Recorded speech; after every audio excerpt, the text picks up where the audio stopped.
করো পরের পূজায় হবে কি দেহের মাঝে মন্দির আছে তার পূজা করছবি আজ বাদে কাল চলে যাবি সঙ্গে নিবি কি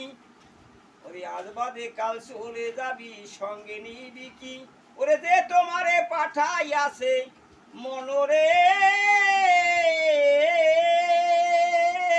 ওরে যে তোমারে পাঠাই আছে তারে চেনছো কি খাইছো লইছো ফুর্তি করছো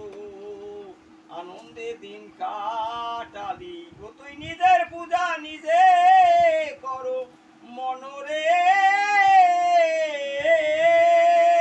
ও তুই নিজের পূজা নিজে করো পরের পূজায় হবে কি দেহের মাঝে মন্দির আছে তার পূজা করছনি বড় বড় মন্দিরেতে বড় পূজা হয় ঘরে ভিতর বাপ মাই আছে তার পূজা নাহি হয় হরে কৃষ্ণ আমার নাম কালীপদ রায় আমি নিজে রচিত গান